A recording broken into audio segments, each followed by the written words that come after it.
Oh, hello everyone. I'm just having a quick break. I've got so much to do today. I don't know whether I'm coming or going. And I want to know, how come whenever you put bunting away, no matter how carefully you put it away, it always gets into a right tangle. And I'm trying to sort this bunting out because I've got to decorate the house for a very special week.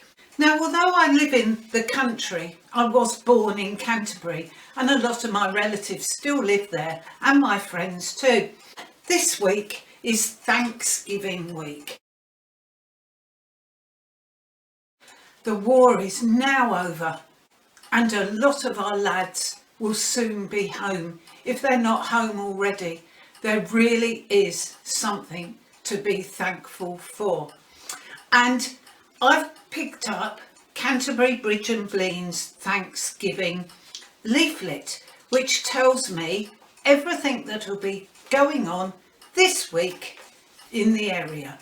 We're still, of course, trying to save as much as we can. We need to put as much money into national savings as possible. And not only is this Thanksgiving for our brave lads and girls from the services and the work that they've done, but also it helps to put some money in the government coffers to help us to recover from this awful period that we've had. Thanks to the fighters. Our thanks to the spearhead troops, to the shield of men and machines in the sky above, to the crews of the ships, bunched for assault or strung out along the seaways of the world. Thanks not only to those in the thickest and most glorious fighting, but to those who patiently carried out the onerous duties without which the great campaigns could never have been undertaken. Our thanks to every man and woman in the forces.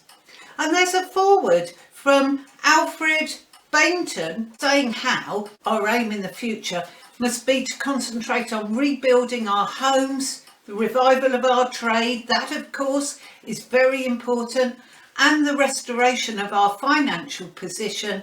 And of course we can help with this week of Thanksgiving by trying to save more and achieve the target for Canterbury Bridge and Blean of 500,000. We must get to it.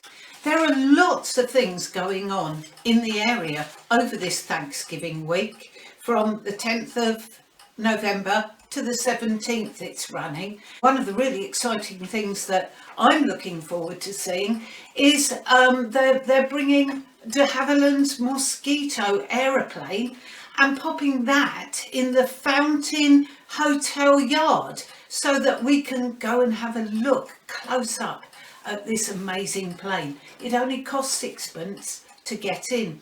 There are lots of competitions, lots of exhibitions, and for the kiddies they're going to have such fun because an armoured car and scout car will also be on exhibition with the Mosquito aircraft.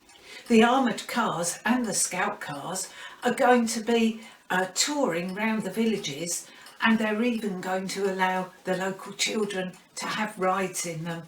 So that really is going to be so exciting for them. Now we're having a Thanksgiving tea in our village hall later on this afternoon. That's why I'm so busy.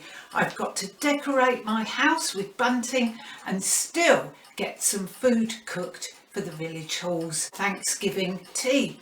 Now, I don't want to waste too much of my rations. War may be over, but rationing isn't.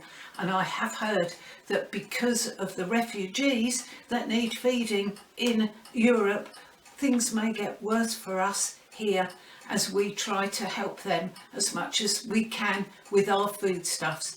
So I'm going to cook some buns to take to the Thanksgiving tea. And not only are they fatless buns, but they have no sugar, none of my precious sugar ration either, so that I can take a little bit of that to contribute to sugar in the tea for those who would like it.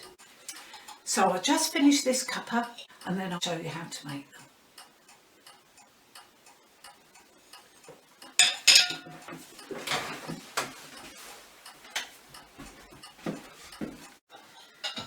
Now the first thing I'm going to do is to mix up some household milk. I've popped half a pint of lukewarm, tepid water into my jug, and I'm sprinkling in 2.5 level tablespoons of the milk powder. This is the milk I'm going to use rather than my fresh milk, because I much prefer to have that in my tea. So I'm just going to stir this up, and then I'm going to use 2 cupfuls of Kellogg's All Bran. Of course I can get this now on my points coupons, and I'm going to, oops, the dog will get that bit. I'm going to pop this into a bowl with 1.5 cups of milk, and of course, as you see, I'm using household milk. So 1.5 cupfuls of milk in with the All Bran, and I'm going to then leave it, go and pop a bit of bunting up just to allow the All Bran to soak up the milk.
Land of hope